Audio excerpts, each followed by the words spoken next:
Subscribe करें और bell दबाएं ताकि कोई खबर रह न जाए।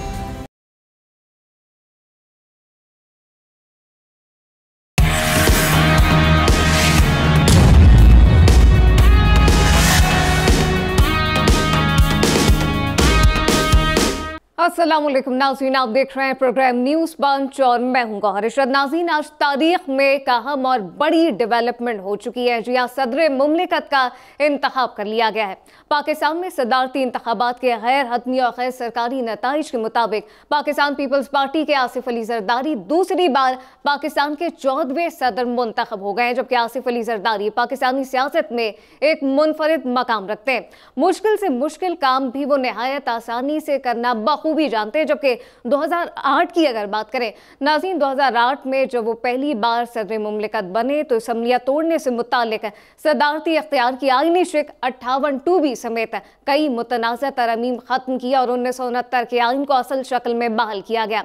इसके अलावा सूबाई खुद मुख्तारी के देरीना नारे भी 18वीं आईनी तरमीम के जरिए अमली जामे में पहनाए गए।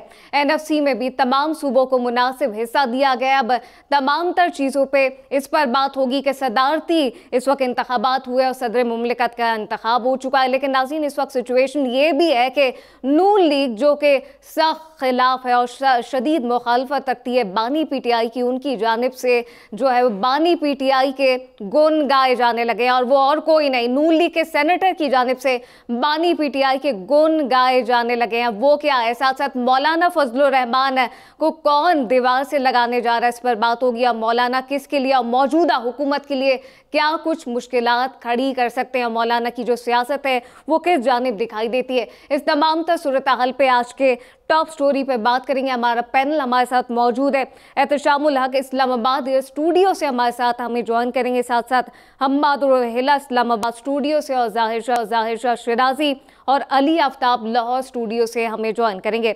आप तमाम का बहुत शुक्रिया। आज का दिन बड़ा अहम है। सदर मुमलिकत का इंतखाब हो चुका है और आसिफ अली जरदारी, जिनको मुफाहमत का बादशाह कहा जाता है और कहा जाए कि नामुमकिन को मुमकिन करना बखूबी आसिफ अली जरदारी जानते हैं। तो एहतशाम साहब, क्या कहिएगा, मिसाक मईशत करेंगे फिर? क्या मिसाक मुफाहमत के जरिए ट्रुथ एंड रिकंसिलिएशन कमीशन का क़याम हो पाएगा? देखिए गौर, ये जिस कमीशन की आप बात कर रहे हैं, ट्रुथ एंड रिकंसिलिएशन कमीशन, इसकी तो एक अरसे से बाद गश्त पाकिस्तान में सुनी जा रही है। लेकिन ये तो उसी वक्त मुमकिन होगा कि जब सारी सियासी जमातें, सारे स्टेक होल्डर, हमारे रियासती अदारे एक पेज पे आ जाएं और ये फ़ैसला कर लें कि जी एनफ इज़ एनफ, बहुत नुकसान हो गया सियासत को भी और हमारी इकॉनमी को भी, और गवर्नेंस के सीरियस इश्यूज़ हैं, मुल्क एक नेशनल सिक्योरिटी स्टेट बन चुका है। इससे निकालने के लिए इस नए एक जिसको कहना चाहिए माहदे में अगर हम नहीं जाते तो मुश्किलात हमारी होंगी। लेकिन फौरी तौर पे जो मुद्दा हमारे सामने है, अब आपने बिल्कुल ठीक कहा, जरदारी साहब बन गए हैं और जरदारी साहब ने जिस अंदाज से अपने कार्ड्स खेले थे वो लग रहा था, और इतने शानदार कार्ड्स खेले हैं कि बावजूद इस बात के कि वो हुकूमत में शामिल भी हैं, उन्होंने आनी ओहदे ले ली भी हैं, लेकिन वो कैबिनेट में शामिल नहीं हो रहे। लेकिन आज खुर्शीद शाह साहब कह रहे थे कि नेक्स्ट फेज़ में हम शामिल हो सकते हैं पीपल्स अपना कैबिनेट में। तो चलें, ये तो और बात है। अब देखने वाली बात है कि आज के सदारती इलेक्शन में गौर जो बहुत एक नुमाया चीज़ रही ना, वो देखें डे 1 से ही जरदारी साहब को ये मखसूस नशिस्तें ख़वातीन की और अक़लियती की उनको ज़रूरत नहीं थी। उनके नंबर्स गेम में वो कंफर्टेबल हो गए थे। 3 पार्टियां जो है आप देख लें, GDA, जमात इस्लामी, JUO ने मुखालफत की, साथ उनके साथ खड़ी हैं। तो उन्होंने तो होमवर्क बड़ा शानदार कर लिया था। और कल जिस अंदाज से मरियम नवाज़ और बिलावल भुट्टो की मुलाकात हुई है तो सब चीज़ें वहाँ तय हो गई थी। अब ये तो हो गया कि जी उन्होंने सदर बनना है और बड़े प्लान तरीके से वो सारा काम कर रहे थे। अब ये जो वोटें उनको नहीं मिली, वो तो इसलिए नहीं मिली कि वो आप देख लें आखिरी दम तक वो कोशिश करते रहे। वो सिर्फ एक साइकोलॉजिकल एक फैक्टर होता है कि हमारे साथ सारे हैं। दूसरा ये कि जरदारी साहब ने मुझे लगता है बड़े बारीक तरीके से नवाज शरीफ साहब अचकज़ई के दरमियान एक दीवार खड़ी की है इख्तलाफात की, क्योंकि जरदारी साहब अपने नवाज शरीफ साहब बहुत करीब रहे हैं, बड़ी दोस्ती थी अचकज़ई की। और अचकज़ई साहब ने आपने कहा, बाकायदा उन्होंने कहा कि मैं नवाज शरीफ साहब से तवक्को करता हूँ कि मुझे सदारती वोट वो देंगे। लेकिन जाहिर सी बात है वोट नहीं दिया होगा डेफिनेटली उन्होंने। इसकी वजह यह है कि वो फैसला कर चुके थे कि वो पीपल्स पार्टी और PMLN 2 बड़ी मिल के पार्टियाँ जो है ना हुकूमत करेंगी। अगर चार उनके साथ हम देख लें MQM भी है और आप देख लें बाकी पार्टियां भी उनके साथ हैं, 7 पार्टियां। अब सवाल यही है कि जी आगे चल के इनके लिए कितना टास्क मुश्किल होगा। सदर बन गए, अब हल भी उठा लिया जाएगा। अगला काम जो है वो, जो मेरा ख्याल है सबसे मुश्किल काम है कि इस सूरत हाल में जबकि सिविल और मिलिट्री इम्बैलेंस अपनी जगह पे है, फिर इक़्तिसादी सूरत हाल इतनी ख़राब है कि इस्टेब्लिशमेंट हमारी गौर चाह रही है कि ये हमारी जो 18वीं तरमीम है इसको रिव्यू किया जाए। इन प्रिंसिपल आप देख लें कि MQM जो है ना, उसको PML हुकूमत ये एश्योरेंस दे चुकी है कि इसको शहबाज साहब को रिव्यू करेंगे, और ये जरदारी साहब के लिए शायद मुमकिन नहीं होगा। लेकिन बात वहीं हो जाती है, आखिर ख़त्म होती है कि जरदारी साहब को भी उनकी बात सुननी पड़ेगी इस्टेब्लिशमेंट की, क्योंकि वो समझ रहे हैं कि इससे जिस अंदाज से डिस्ट्रीब्यूशन ऑफ रिसोर्सेज हुआ है, ये तो आने वाला वक्त ही बाजी करेगा कि अब क्या कुछ होता है और क्या कुछ सूरत हाल बनती है। लेकिन साथ ही रहिएगा। हम्मादुल्लाह साहब, इस पर क्या कहिएगा? सदारत का जो एक दफ्तर होता है उसकी एक अपनी इंटेग्रिटी होती है, अपनी एक सालमियत होती है। आसिफ अली जरदारी को इस मनसब पर आगे किस तरह इस जिम्मेदारियां निभाते हुए देखते हैं? बिल्कुल जी, बिल्कुल इसका एक मनसब है, एक जिम्मेदारी है और एक बहुत बड़ा आईनी ओहदा है। लेकिन अगर इस ओहदे को हम ये कहें कि ये एक टूथलेस और स्पाइनलेस पोजीशन है, एक सेरेमोनियल पोजीशन जो कि बेहतर लफ्ज़ है, वो है, तो ये भी गलत नहीं है। कोई ज़्यादा पावर्स तो नहीं है, और इस बात का सेहरा भी काफ़ी हद तक जरदारी साहब को ही जाता है आईनी अमेंडमेंट के बाद, 18वीं आईनी अमेंडमेंट के बाद, जब उन्होंने अपनी पावर्स बहुत हद तक पार्लियामेंट को दे दी। कहते हैं कि कॉन्स्टिट्यूशन की सबसे इम्पॉर्टेंट क्लॉज उसकी अमेंडिंग क्लॉज होती है, क्योंकि वही अमेंडमेंट जो है उसी से कॉन्स्टिट्यूशन जो है एक लिविंग डॉक्यूमेंट बनता है। और इस वक्त हमारी तमाम अमेंडमेंट्स की हिस्ट्री में जो सबसे इम्पॉर्टेंट अमेंडमेंट है वो इन्हीं की हुकूमत में और इन्हीं के दौरे सदारत में आई थी। तो ये पहली बार नहीं है, उनके लिए दूसरा मौका है। और वो जैसे एहतशाम साहब ने बताया कि चीज़ें सारी everything was following in place for him, वो बड़े प्रॉपर्ली उन्होंने अपने कार्ड्स खेले, और आज जहां वो पहुंच रहे हैं, ये इस चीज़ को काफ़ी अरसे से वो एंटिसिपेट कर रहे थे। और साथ ही साथ बाकी सबको भी नज़र आ रहा था कि वही आएंगे, यहाँ तक कि मेरा ख्याल है सुन्नी इत्तेहाद काउंसिल को भी क्लियरली नज़र आ रहा था। इसी वजह से उन्होंने अपना जो कैंडिडेट रखा है वो अचकज़ई साहब को रखा है।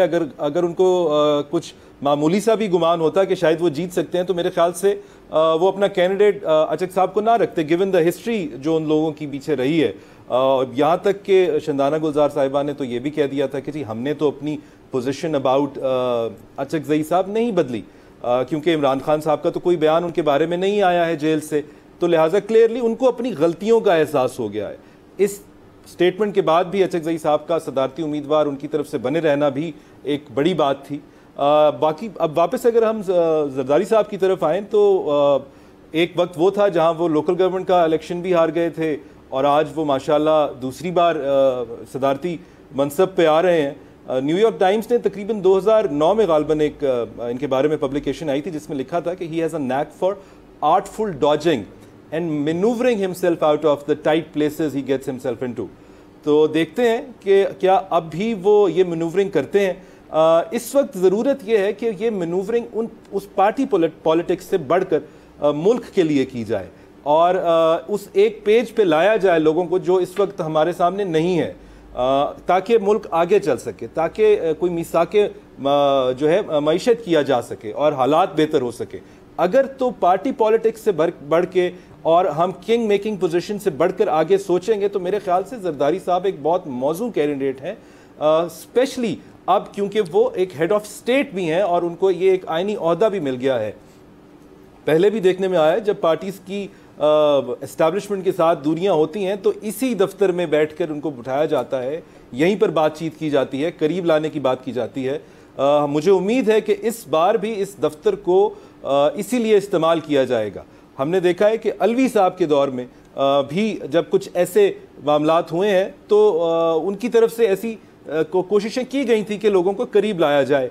साथ ही साथ ये भी देखा गया कि इस मनसब को सियासी मकासद के लिए भी इस्तेमाल किया गया। जो कि एक बात कर रहे हैं, सॉरी मैं आपको ऐड करूंगा, आपने इंपॉर्टेंट बात की है कि किस काम के लिए किस तरह इस्तेमाल किया जाएगा। तो गौर ये मुझे ज़ाती तौर पे पता है कि जब ये पहले से प्लान बनना था कि क्या होगा, मुल्क को कैसे मझदार से निकालना है, तो आसिफ जरदारी साहब का सदर एक बड़ा इंपॉर्टेंट रोल है चीन के साथ तल्लुकात बेहतर करने के हवाले से। उन्होंने मात्र 7 दफ़ा विजिट किया था चाइना का, और बहुत सारे काम उन्होंने किए थे। अब ये कहा जा रहा है कि ये काम फिर दोबारा उनके सुपुर्द किया जाएगा कि जो इख्तलाफात चाइना के साथ हमारे हुए उम्मीद करते हैं यही के और आपने देखा 1.5 साल तक बंद रहा हुआ है, जो इंटरनेशनल आइसोलेशन है, उम्मीद करते हैं कि वो खत्म होगी। बिल्कुल, पाकिस्तान की जो यकीनी तौर पे जो मईशत के मामलात हैं वो भी आगे बढ़े। लेकिन इस वक्त ज़ाहिर अली शिराजी हमारे साथ मौजूद है। अब ज़ाहिर अली साहब, इस पर हम सब जानते हैं कि सदर मुमलिकत का इंतखाब तो हो गया है, लेकिन आसिफ अली जरदारी का जो किरदार है उस पर क्या कहिएगा? उनका दौर अब कैसा दिखाई देता है? साथ साथ सदर मुमलिकत के तौर पर अब आसिफ अली जरदारी PMLN के लिए क्रिटिकल, उनके सर्वाइवल के लिए भी यकीनी तौर पर रोल प्ले करते आए और अब भी करेंगे।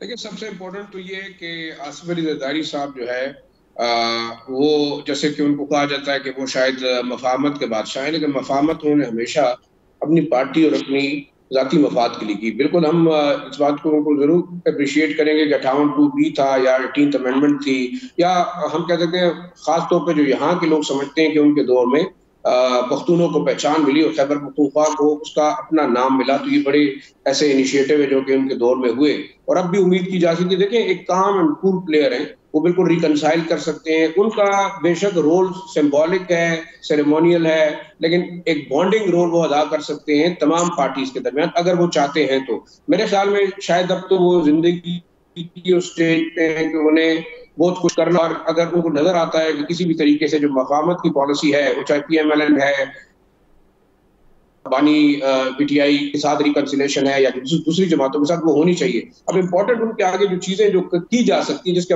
ऊपर हमेशा डिस्प्यूट रहा है, वो आपका एक तो सबसे इम्पोर्टेंट चीज ये कि आपके मुल्क के अंदर जो डैम्स की कमी है, जिसके ऊपर हमेशा तमाम सूबे लड़ते रहे, तो क्या सदर साहब उस हवाले से कोई रोल अदा कर सकते हैं? ये भी एक बड़ी चीज है। दूसरा, जो 18th अमेंडमेंट के बारे में खदशात लोगों को शायद ये हो रहे हैं कि ये जो नई हुकूमत आएगी 18th अमेंडमेंट रोल बैक होगी, जिसके ऊपर अवामी नेशनल पार्टी और दूसरी पार्टी ने भी अपने कंसर्न का इजहार किया।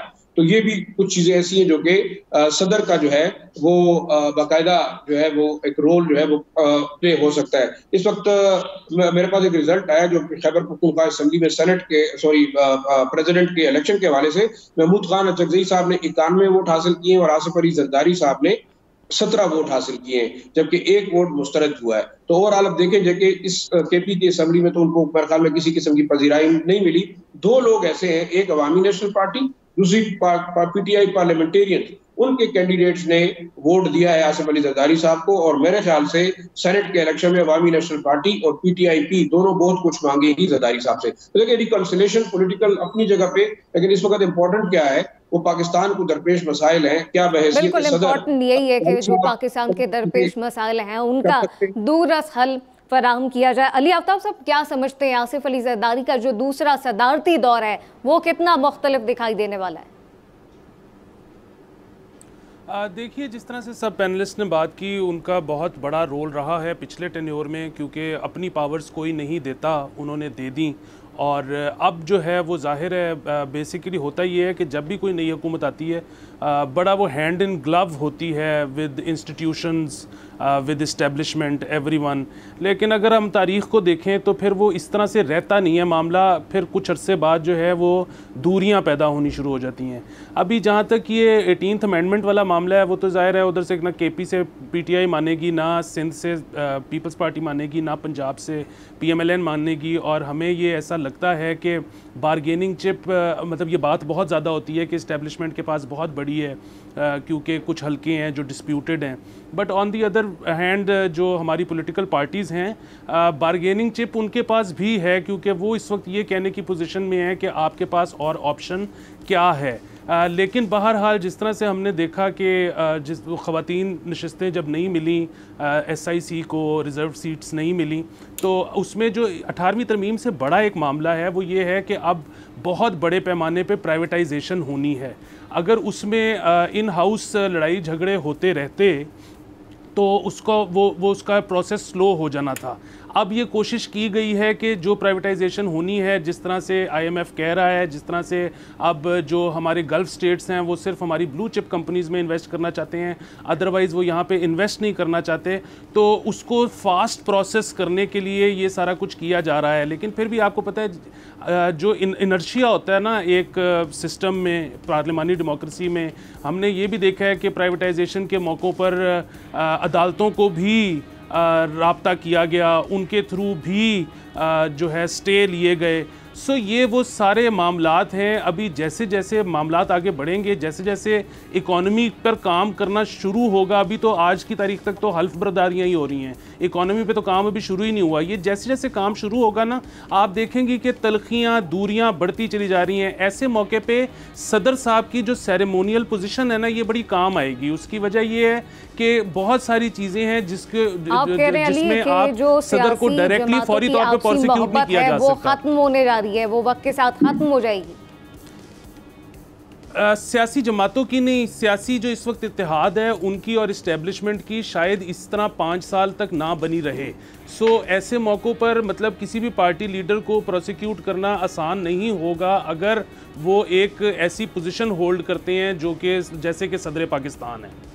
सही, एग्जीक्यूशन बड़ी इंपॉर्टेंट है। सदर मुमलिकत का इंतखाब भी हो चुका है। अब देखना ये है कि आने वाले वक्त में क्या कुछ होता है और मुफाहमत के बादशाह जो हैं वो कितने मौसर साबित होते हैं। लेकिन इस वक्त लीगी सेनेटर, नाज़रीन जी हाँ, लीगी सेनेटर की बात करें, आपको बताएं कि लीगी सेनेटर मुशाहिद हुसैन ने मुतालबा किया है कि बानी PTI को रिहा किया जाए, और ना सिर्फ सियासी मुतालबा किया है बल्कि कहा गया है कि सियासी कैदी है। उन्होंने कहा कि सुन्नी इत्तेहाद कौंसिल को मखसूस नशिस्तों से भी महरूम ना रखा जाए। ये भी कह दिया गया है कि जो मखसूस नशिस्तें हैं वो भी सुन्नी इत्तेहाद कौंसिल को अब दे देनी चाहिए, और ये किसी की जानिब से नहीं, ये सेनेटर है नून लीग के उनकी जानिब से कहा गया है। अब इस तमाम तर सूरत हाल में सवाल ये है कि एक तरफ नून लीग बानी PTI के शदीद मुखालिफ है और दूसरी जानिब इन्हीं के सेनेटर बानी PTI के हक में बयान देते दिखाई देते। एहतशाम साहब, क्या समझते हैं, बानी PTI के हक में बयान देना और लीगी सेनेटर की जानिब से देना एक बड़ा इशारा है? एक बात पहले जो बात कर रहे थे, जुमला ऐड कर दूं कि देखें जरदारी साहब खाली एक सेरेमोनियल सदर नहीं होंगे गौर, वो एक बड़ी सियासी जमात के करता धरता हैं। बिलावल भुट्टो भी नाराज़ हो जाते हैं लेकिन असली फैसले वही करते हैं, लिहाजा मेरा ख्याल है उनका एक बड़ा फॉर्मेडेबल एक सियासी रोल होगा जिसको अदा करेंगे। अभी आ जाते हैं मुशाहिद हुसैन साहब के पास। मुशाहिद हुसैन साहब आपको याद है बड़े करीबी साथी थे नवाज शरीफ साहब के, जब उन पर बुरा वक्त आया था तो इन्होंने उनका साथ दिया था, लेकिन बाद में इनको साथ हटना पड़ा। फिर बड़ा अरसा आपने देखा वो घर में कैद रहे, फिर वो लोग कहते हैं सॉफ्टवेयर उनका तब्दील कर दिया गया था। तो आज जो बातें हो रही हैं वो बड़ा वाज़ेह तौर पे इशारे मिल रहे हैं कि कहीं ना कहीं इस्टेब्लिशमेंट का उनको अभी भी करीबी आदमी समझा जा रहा है। अभी देखें ये जिस तरह गौर शुरुआत हुई है ना, अभी कोर कमांडर कॉन्फ्रेंस के बाद आपने देखा कि जो बानी PTI ने बयान दिया था वो बड़ा इंपॉर्टेंट है। उन्होंने कहा कि मैं तायद करता हूँ जो फैसला किया गया कोर कमांडर कॉन्फ्रेंस में कि जी 9 मई के जो लोग जिसमें इन्वॉल्व में किरदार हैं उनको सज़ा मिलनी चाहिए। अभी देखें ये बड़ा इंपॉर्टेंट उनका स्टेटमेंट है। ये कब आया स्टेटमेंट? जब चंद थोड़ा सा पहले 3 हफ्ते पहले वो आखिरी स्टेटमेंट उन्होंने जो आर्टिकल लिखा इकोनॉमिस्ट में, उन्होंने कहा था कि फॉल्स फ्लैग ऑपरेशन है, यानी उन्होंने खुद कहा कि जी इस्टेब्लिशमेंट में कराया है। और उससे पहले जब गिरफ्तार हुए तो आपको याद होगा उन्होंने कहा था कि जो मुझे रेंजर्स ने गिरफ्तार किया, तो जाहिर है रेंजर्स ने किया है तो इशारा यही था कि जिन्होंने गिरफ्तार किया तो उनकी तरफ ही जाके लोगों ने हमला करना था, यानी वो इस्टेब्लिशमेंट फौज से उनका ताल्लुक है। तो अब ये थोड़ा थोड़ा कहा जा रहा है कि वो अपनी पोजीशन से पीछे हट रहे हैं। लेकिन गौर उनका मसला बानी PTI का जो कहते हैं इंटरनली एक कॉन्फ्लिक्ट शुरू हो गया है कि वो बिल्कुल नहीं चाहते कि अगर मैं जिस तरीके से मैंने इलेक्शन में भी कहा पीपल्स पार्टी का वोट नहीं चाहिए, नून का नहीं चाहिए, वो डिसोसिएट करते हैं। उनको लगता है कि उनका पॉलिटिकल कैपिटल ब्लीड करेगा जिस दिन उन्होंने अपोजिशन से हाथ मिलाया। आज भी वो पोजीशन से हटते हैं कि एंटी इस्टेब्लिशमेंट का नारा लगा के वो सामने आए हैं। और यही बयानिया मैं बार बार कहता हूँ कि उन्होंने लोगों के सरों में ड्रिल करके सुराख करके डाल दिया है जो निकल नहीं रहा। तो अब उससे पीछे हटेंगे तो उनके लिए मुश्किलात होगी। लेकिन कहा जा रहा है कि उनको खबर के तौर पे बता सकता हूँ लेटेस्ट बात कि कुछ उनके लोग ये कह रहे हैं कि जी अनफ इज अनफ, आपके लिए मुश्किलात हो जाएंगी। और जो आखिरी 2-3 लोग मिल के आए हैं वो भी बॉडी लैंग्वेज बता रही है कि इतने कंफर्टेबल नहीं है बानी PTI, 6-7 महीने से जेल में है। बहरहाल जब जेल में आप जाते हैं तो आपके लिए मुश्किलात होती हैं। तो उस सारे मामले को देखा जाए तो कहा जा रहा है कि इस्टेब्लिशमेंट भी थोड़ी सी पीछे हटेगी। सबसे अहम मसला है कि 9 मई से आप उसको डिनाउंस करें, आप उसको कंडेम तो करें पूरे तरीके से। बार बार ये कहने कि हमने नहीं किया, किसी और ने किया, इसके बाद शुरुआत होगी। और इसका पहला आप यूँ कहें इनिशिएटिव लिया है मुशाहिद साहब ने, और मुझे ज़ाती तौर पे पता है कि इनिशिएटिव लिया गया है मुशाहिद हुसैन साहब ने। तमाम सूरत हाल पे दीगर पैनल का भी इस वक्त, लेकिन अभी वक्त हुआ एक ब्रेक का।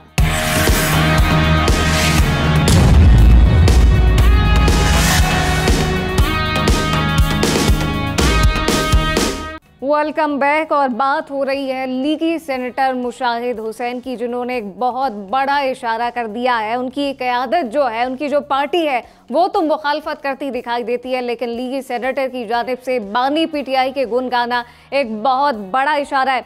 हम्माद रोहिल्ला साहब, क्या समझते हैं इस वक्त लीगी सेनेटर का सियासी कैदियों का जो रिहाई का मुतालबा है, कितना दुरुस्त है? दुरुस्त है जी, बहुत दुरुस्त है, हर तरह से दुरुस्त है।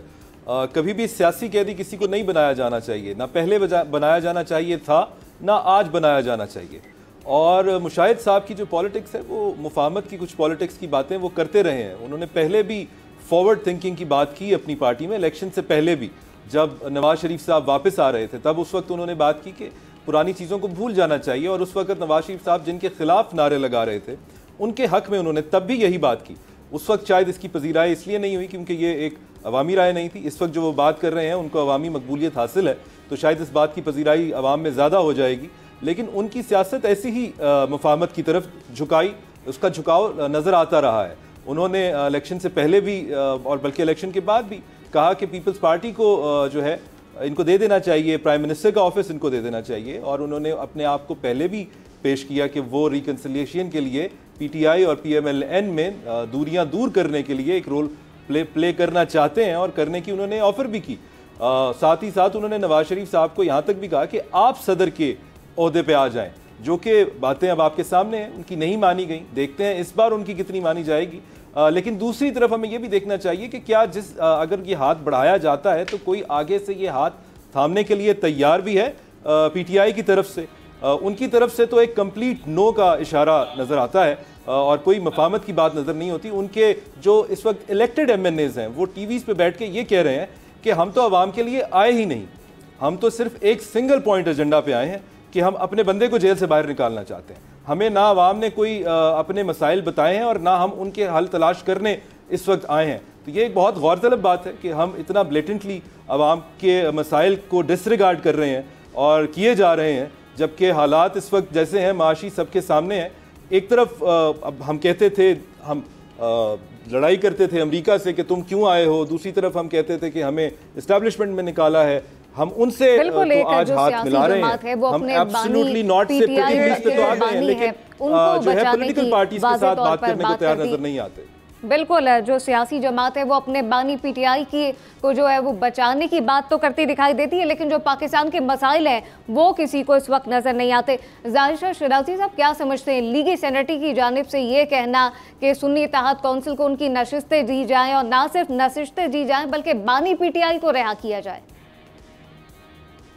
देखिए, मेरे ख्याल में मुशाहिद साहब ने हकीकत पर मबनी ज़मीनी हक़ाइक़ को सामने रखते हुए एक मशवरा दिया है, और बुरा मशवरा नहीं है।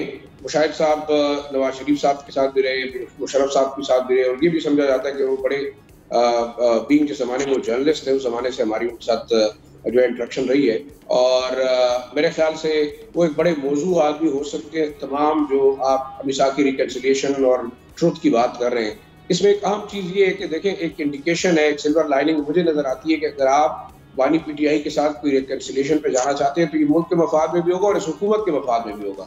अगर डायरेक्ट हुकूमत रिकन्सिलिएशन में नहीं भी जाना चाहती, तो जैसे उन्होंने कहा कि सुन्नी इत्तेहाद कौंसिल जो कि तहरीक इंसाफ के उन्हीं वर्कर्स का प्लेटफॉर्म है, जिन्होंने बाकी बानी पीटीआई के नाम पे इलेक्शन लड़ा, तो अगर आप उनको ये सीटें देते तो शायद एक बड़ा जो है वो कह सकते हैं ना कि बड़ा गुडविल जेस्चर होगा। उसके बाद मेरे ख्याल में बर्फ पिघलनी शुरू होगी और मजीद आगे हालात बेहतर होंगे। दूसरा, देखिए, एक हकीकत बिल्कुल वाज़ेह है कि उस दिन मेंगल साहब ने भी असेंबली के फ्लोर पे कहा, चकजई साहब ने भी कहा, और अब मुशाहिद हुसैन साहब, बल्कि पीपल्स पार्टी के लोग भी कह रहे कि आप सियासी कैदियों को जो है वो रिहा करें। वाकई अगर आप समझते हैं कि 2-3 केसेस कंकॉक्टेड थे और बानी पीटीआई तो जो है वो इनके ऊपर इसलिए कि इलेक्शन से बाहर रखा जाए, मेरे ख्याल में इलेक्शन हो गया है, सदारती इंतखाब भी हो गया है, कल सेनेट के इलेक्शन भी हो जाएंगे, तो आपने ये ओवरऑल अगर मुल्क के अंदर एक मफाहमत की फजा जो है वो पैदा करनी है और अपनी हुकूमत को असल में रन करना है, क्योंकि बड़ा मुश्किल होगा। मैं नहीं समझता कि ये PDM 2 फॉर्म ऑफ गवर्नमेंट जो पाकिस्तान के अंदर है इतनी आसानी से चल पाएगी। उसका रीजन ये है कि एक जगह JUIF प्रोटेस्ट कर रही है, जमात इस्लामी कर रही है, पीपल्स पाकिस्तान तहरीक इंसाफ जो कि लिंक्ड SIC के अंदर अब काम कर रही है, वो तमाम की तमाम पार्टीज वो पार्टीज हैं जो अग्रेसिव है और रोड पे जाने वाली पार्टीज है।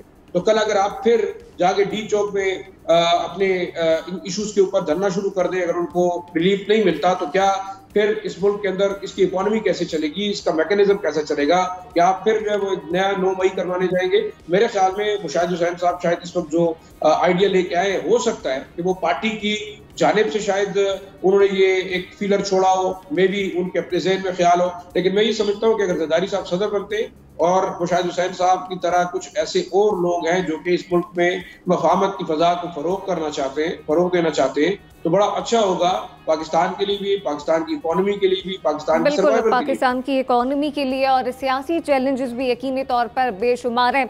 अली, क्या समझते हैं कि ये मुफाहमत की फिजा वाकईतन कायम हो सकेगी जिस तरह से लीगी सेनेटर बात कर रहे हैं कि सियासी कैदी को रिहा किया जाए? जी बिल्कुल हो भी सकती है, और दूसरा ये है कि ज़बरदस्ती करनी चाहिए। उसकी वजह ये है कि आप अगर इस वक्त खालिस्तान हुकूमती इत्तेहाद के पर्सपेक्टिव से सोचें, बात ये है कि अभी वजारतें बांटी गई हैं KP असम्बली में, और मैं ट्विटर पर देख रहा था कि PTI के अपने जो फॉलोअर्स हैं वो भी उस पर तनकीद कर रहे हैं।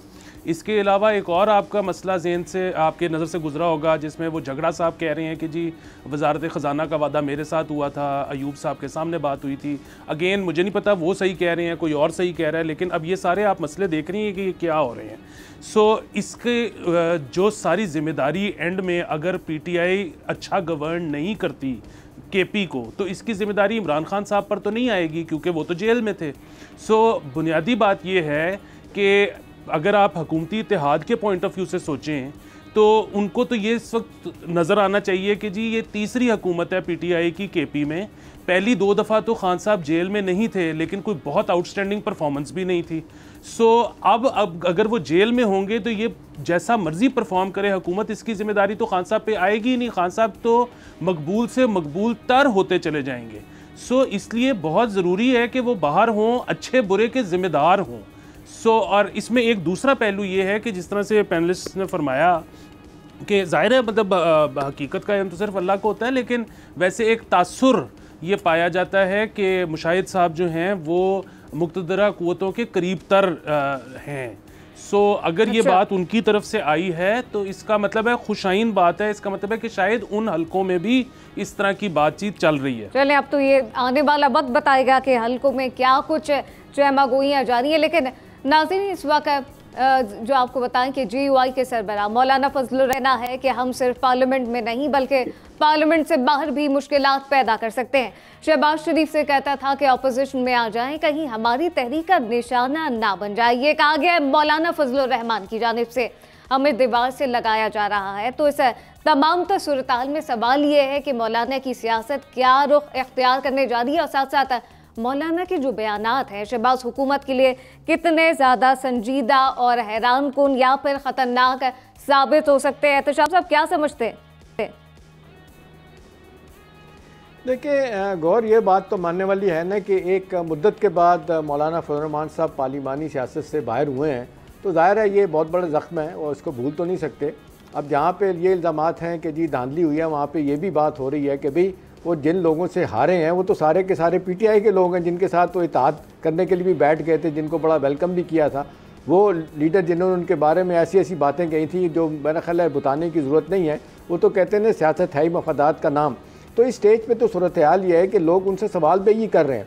जब वो कहते हैं धांधली हुई है तो लोग कहते हैं कि भाई आप बताएं कि सारे के सारे जो लोग जीते हैं वो तो आपके मुकाबले में थे, वो तो PTI के थे, कोई बंदा था जो ऐसा नहीं है। तो सवाल इस वक्त यह है कि उनको ये लगता है कि जी अगर PTI को KP में जितवाया तो इस्टेब्लिशमेंट ने जितवाया, बाकी जगहों को अगर PTI हारी है तो वहाँ पे भी इस्टेब्लिशमेंट का रोल है। मेरा ख्याल है ये थोड़ी सी ज़्यादती होगी। अब जाहिर सी बात है पाकिस्तान में कोई भी इलेक्शन इतना फेयर नहीं होता और प्री पोल रिगिंग भी होती है, पोस्ट पोल रिगिंग भी होती है। मुझे तो वो उनका जुमला बड़ा अच्छा लगा था खालिद मकबूल सिद्दीकी साहब का। उन्होंने PTI को कहा था कि भाई जिस तरह से आप 2018 में जीते थे इसी तरह 2024 में हार भी गए हैं। तो सवाल इस वक्त यह है कि मौलाना फजल रहमान साहब इस स्टेज पे क्या कर सकते हैं। हाँ ये है कि बड़ी फॉर्मेडेबल ओपोजिशन कर सकते हैं। 2019 में आपने देखा इस्लामाबाद में धरना किया उन्होंने, 50,000 लोग थे, एक मुश्किल हो गई थी, यहाँ से उठ के गए थे। अब सारे लोग जो तहरीक चलाते हैं उनको इसलिए साथ रखते हैं कि मदरसे के बच्चे जो हैं और जो कहा जाता है 15-18 साल के लोग हैं, बड़ी तादाद में वो लेके आ जाते हैं और वो बैठ जाते हैं। तो मेरा ख्याल है ये एक तरफ तो ये कहना चाहिए कि वो जिसको कहना चाहिए एक पोस्टरिंग और मैसेजिंग कर रहे हैं, एक बता भी रहे हैं मुख्तदार को भी, इन लोगों को भी कि भाई मेरे साथ जो हुआ हो इसको अनडू करें।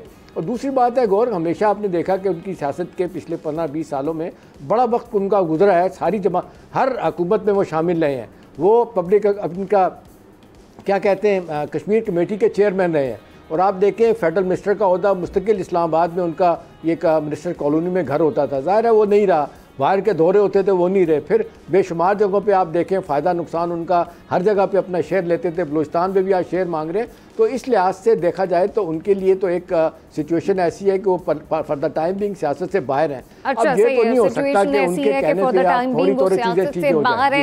एहतशाम साहब साथ ही रहिएगा।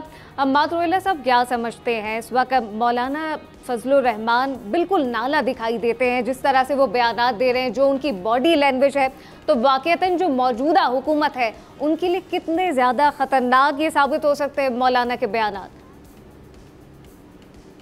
देखिए जी, मौलाना साहब हमारी सियासत की एक हकीकत है, उनको नज़रअंदाज नहीं किया जा सकता। वो भी ये बात जानते हैं कि वो कितना पिवटल रोल प्ले करते हैं हमारी पॉलिटिक्स में, बेशक वो पार्लियामान में हो या पार्लियामान में ना हो। क्योंकि हमारे मुल्क में सियासत पार्लियामान के बाहर ज़्यादा होती है, सड़कों पे ज़्यादा होती है। स्ट्रीट पावर जिसके पास हो वो ज़्यादा बड़ा स्टेक होल्डर होता है। और जैसे सर ने फरमाया कि उनके पास एक फॉलोइंग है, इसमें कोई शक नहीं है। वो जो रोज़मर्रा की ज़िंदगी को जाम कर सकते हैं अगर वो चाहें। कोई ऐसी तहरीक चलाना उनके लिए बाकी पार्टीज़ की निस्बत कदरे आसान है। उनके जो फॉलोअर्स हैं, उनके जो वोटर्स हैं, वो उनसे कोई किसी किस्म का मंशूर भी शायद नहीं तलब करते और उनकी इस हद तक अकीदत रखते हैं उनके साथ, इसमें कोई शक नहीं है। और वो इस अपनी पावर से बखूबी वाकिफ़ हैं। एन पैटरसन एक अमरीकी सफ़ीर थी, उन्होंने इनके बारे में कमेंट किया था कि he appears to relish his role as a king maker। तो बैरूनी ताकतों को भी इस चीज़ का अंदाज़ा है कि वो पार्लियामान में हो या ना हो, उनका एक रोल किंग मेकर्स का रहा है। और पाकिस्तान में किंग मेकर ही की पॉलिटिक्स होती है, पावर पॉलिटिक्स होती है। पब्लिक के लिए तो चीज़ें बहुत कम हमें नज़र आया है कि हमारे सियासतदान कुछ कर रहे हों। मौलाना साहब इस वक्त परेशान हैं, दुखी हैं। उन्होंने बहुत तैयारी की ये 2024 के इलेक्शन में। उन्होंने उनके साथ अपने 2 भाइयों को खड़ा किया, 2 बेटों को खड़ा किया इलेक्शन के लिए, साथ ही साथ रिजर्व सीट्स में अपने घर की 2 ख़वातीन को भी खड़ा किया था। तो वो बहुत उम्मीद लगाए बैठे थे। जो लोग उनको करीबी जानते हैं वो इस चीज़ की गवाही देते हैं कि उनकी असल मकसद जो है वो सदारत की कुर्सी है। तो आज का दिन तो ख़ास तौर पे उनके लिए ज़्यादा परेशान कुन है क्योंकि वो आज भी इस बार मौलाना फजलुर रहमान नहीं आ सके। दिखाई देते। शराजी साहब क्या समझते हैं, मौलाना फजलुर रहमान एक के बाद एक बयानात तो दे ही रहे हैं, लेकिन स्ट्रीट पावर भी नो डाउट मौलाना फजलुर रहमान के पास है। मौजूदा हुकूमत के लिए कितना ज़्यादा आप समझते हैं कि एक थ्रेटनिंग सिचुएशन हो सकती है? मेरा ख्याल ये है कि मौलाना साहब वाकई किंग मेकर भी हैं और स्ट्रीट पावर रखने वाली पार्टी के सरबराह भी हैं। जैसे कि हमाद साहब ने कहा कि इससे पहले वाकई 2024 से पहले उनको भी बड़े वादे किए गए थे कि आप सदर बनेंगे, आपके पार्टी के लोग इतने वोट लेंगे। मे भी ये भी कहा असर आई थी कि खैबर पख्तूनख्वा के अंदर आपकी हुकूमत होगी PTI पार्लियामेंटेरियंस के साथ मिलके। वो तमाम चीज़ें फायर बैक हुई। और एक बड़ी चीज़, वो अहम चीज़ जो दुख है मौलाना साहब को, वो सबसे इम्पोर्टेंट ये है कि वो PDM के सरबराह थे। तो कानूनी तौर पे PDM ने पिछले 16 महीने अपने ज़िम्मे तमाम जो मसाइल थे वो लिए और इस्टेब्लिशमेंट के कहने पे या जो मुक़्तदर हल्के उनके कहने पे हुकूमत में आए और बाकायदा बदनामी भी मोल ली। लोड शेडिंग थी या इन्फ्लेशन थी या पेट्रोल प्राइसेस थे, डॉलर की इन्फ्लेशन थी, ये तमाम चीज़ें मौलाना साहब की पार्टी के ऊपर भी इल्ज़ाम आता रहा। फिर उन्हें सूबे खैबर पख्तूनख्वा के अंदर गवर्नरशिप मिली और जिस तरीके से गवर्नर साहब ने मैनिपुलेट किए तमाम चीज़ों को, आज भी गवर्नर साहब मौजूद हैं। तो अब देखना ये होगा कि मौलाना साहब अब भी जो प्रेशर टैक्टिक कर रहे हैं, क्योंकि उनको तो बड़ा वाज़ेह मैसेज दे दिया था इसहाक डार साहब ने भी कि हम आपसे नहीं बैठ सकते, आप लेट कर चुके हैं। फिर नवाज शरीफ साहब खुद गए उनसे मिलने के लिए, वो तब भी नहीं माने और उन्होंने जो है वो वोट इस दफा प्रेसिडेंशियल इलेक्शन में भी चकजई साहब के कहने पे भी उनको वोट नहीं दिया, क्योंकि पार्टी का फैसला ये था। अब इम्पोर्टेंट क्या है? इम्पोर्टेंट ये है कि आगे आपके लॉ एंड ऑर्डर के इशूज हैं, मौलाना साहब बड़े इंपॉर्टेंट होंगे उसके अंदर। अफगानिस्तान के साथ आपके जो मामलात हैं उसके अंदर भी उनका रोल है। आप ये माने या न माने, एक बहुत बड़ा क्लाउड है जो कि उन तालिबान का जो कि अफगानिस्तान तालिबान के साथ शामिल है, की कमी है। अली क्या समझते हैं मौलाना का जो किरदार है आने वाली? एक जुमला ऐड करूंगा, अभी हमाद ने जिक्र किया है, हमाद ने भी जिक्र किया एन पैटरसन का जो वहाँ में सफीर होती थी, वो फिर आपको याद होगा कि विकी लीक्स ने लिखा था बाद में कि जी मौलाना साहब जो है ना वो उन्होंने आके अमेरिका से बाकायदा कहा है कि जी हम भी आपके लिए काम करने के लिए तैयार है, मुझे सदर प्राइम मिनिस्टर बनवाएं। जी सही। अली क्या समझते हैं मौलाना का जो किरदार है वो आने वाली सियासत में अब कितना मौसर दिखाई देता है, जहां वो बात भी कर रहे हैं कि सड़कों पे भी आ सकते हैं और किसी की बात मानने को भी तैयार नहीं है? देखिए, बाकी तो उनकी जो मतलब स्ट्रीट पावर से लेकर तो उनके बाकी ताल्लुकात का जिक्र तो किया है सबने। उनके बहुत अच्छे ताल्लुकात सऊदी अरेबिया से भी हैं, सो वो शायद वहाँ से भी पावर ड्राइव करते हैं। सो उनका कोई ना कोई रोल तो रहेगा। अब जो देखने वाली बात है वो ये है कि इस वक्त जो वो कह रहे हैं, जो वो कर रहे हैं, क्या वो सिर्फ नेगोशिएशन टेबल पर विद एन अपर हैंड लेकर बैठना चाहते हैं? He is trying to get something immediately for himself इस वक्त, या इसमें एक और चीज़ भी देखने वाली है कि बहरहाल घाघ सियासतदान है और अगर वो ये अकेले ऐसा कर रहे होते तो और बात थी। हमारे सामने पीपल्स पार्टी भी हिस्सा है इत्तेहादी हुकूमत का। ये वो इत्तेहादी हुकूमत है जिसके पास अब रिज़र्व सीट्स मिला के शायद 2/3 मेजॉरिटी बन गई है, लेकिन इस सब के बावजूद वो ट्रेजरी बेंचेस में अब नहीं बैठ रहे।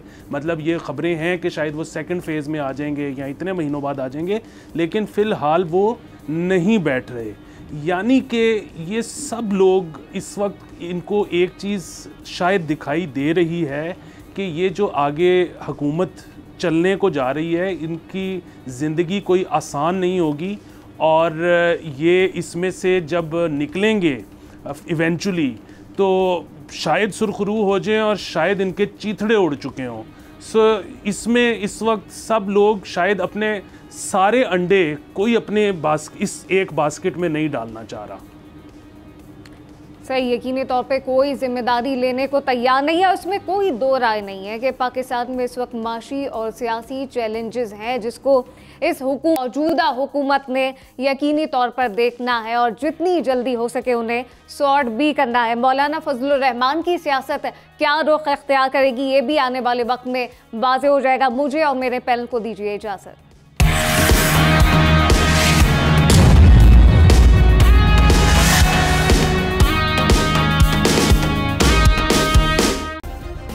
सब्सक्राइब करें और बेल दबाएं ताकि कोई खबर रह न जाए।